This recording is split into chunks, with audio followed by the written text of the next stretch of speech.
প্রিয় শিক্ষার্থীবৃন্দ, আমরা বিশদ বিবরণী আর্থিক বিবরণীর বিশদ বিবরণীর একটা গুরুত্বপূর্ণ আমরা পার্সেন্টেজের ম্যাথ নিয়ে হাজির হয়েছি। আমরা অঙ্কটা সবাই মিলে সমাধান করব।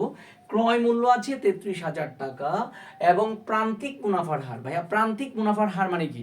প্রান্তিক মুনাফার হার মানে হলো বিক্রয় মূল্যের উপর মুনাফার হার। বলে দেওয়া আছে 20%। আমাকে জিজ্ঞেস করেছে মোট লাভ কত।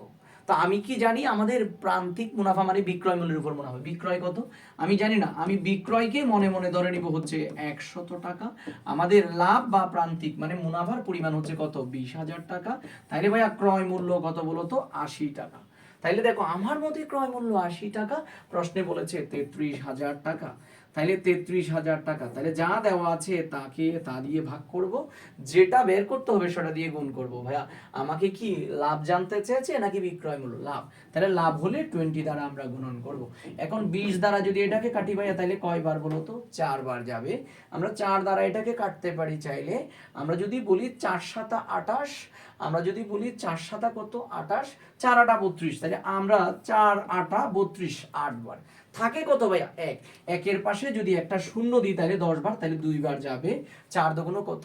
8। তাহলে এবার দেখো 8 চলে গেলে থাকে কত বলো তো? 2।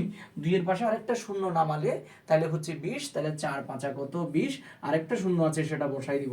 আমাদের অ্যান্সার হচ্ছে 8,250 টাকা। তাহলে আছে কিনা দেখো, 8,250 টাকা।